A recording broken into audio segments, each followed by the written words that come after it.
Assalamualaikum warahmatullahi wabarakatuh. Ada seorang sahabat bernabi yang bernama Tufail bin Amr ad-Daus. Di tempat dia tinggal jauh di luar kota Mekah, mendengar berita bahwa ada seorang anak muda di kota Mekah bernama Muhammad, tukang gila, tukang sihir, tukang syair. Sihirnya ada pada syairnya itu adalah sihir.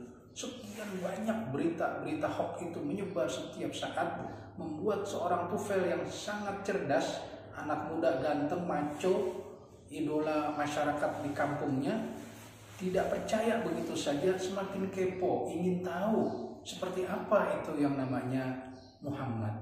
Akhirnya walaupun dilarang oleh kedua orang tuanya, Tufail tetap memutuskan untuk pergi ke kota Mekah, menghilangkan penasarannya itu.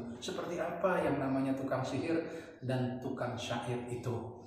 Sebelum masuk kota Mekah, masyarakat sudah mengenal dan selalu memberikan arahan pencegahan terhadap bertemunya seorang Tufail dengan Muhammad.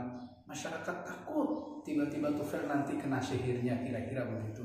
Ditambah lagi berita-berita framing berupa hoax-hoax yang begitu banyak, membuat alam sadarnya merekam.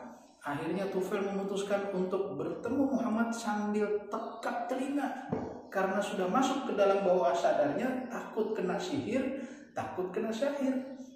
Maka Tufail memutuskan untuk bertemu Muhammad sambil menutup telinganya. Pertemuan pertama begitu mengesankan. Ramah, senyum, tidak ada tampang-tampang tukang sihir kayak mak lampir begitu gitu ya. Akhirnya bergejolaklah perasaan Tufail. Apa iya ini tukang sihir? Kok nggak ada tampang-tampangnya, lembut dan seterusnya? Apa iya syairnya begitu dahsyat? Apa iya nggak ada salahnya saya buka sekali aja agar tahu apa sih yang diucapkan oleh Muhammad itu? Akhirnya penasarannya pun harus dilampiaskan, dibukalah telinga Tufail ad-Daus. Satu riwayat mengatakan Tufail mendengar Muhammad membacakan surat Al-Ikhlas, Qul huwallahu ahad. Riwayat lain menyebutkan bahwa Muhammad menyebutkan kalimat-kalimat indah yang sering dibaca oleh para khatib, innal hamdalillah dan seterusnya, sampai menjelang kalimat may yahdillahu fala mudhillalah wa may yudlil fala hadiyalah. Barang siapa yang disesatkan oleh Allah, tidak ada satupun manusia yang mampu memberikan hidayah kepadanya, dan barang siapa yang diberikan hidayah oleh Allah, tidak ada satupun manusia yang bisa menyesatkannya. Langsung seketika Tufail bergejolak, ini mah bukan sihir, ini mah bukan syair, ini pasti kalimat-kalimat yang turun dari langit. Seketika itu pula Tufail menyatakan dirinya masuk Islam, bersyahadat di depan Nabi Muhammad Shallallahu Alaihi Wasallam. Apa yang terjadi setelah Tufail bersyahadat?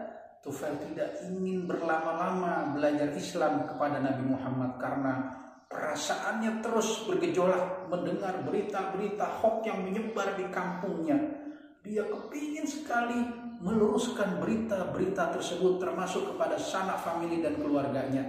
Akhirnya Tufail minta izin kepada Nabi Muhammad untuk segera balik kampung, ingin meluruskan berita-berita hoax yang begitu menyebar, memfitnah seorang Nabi Muhammad Shallallahu Alaihi Wasallam.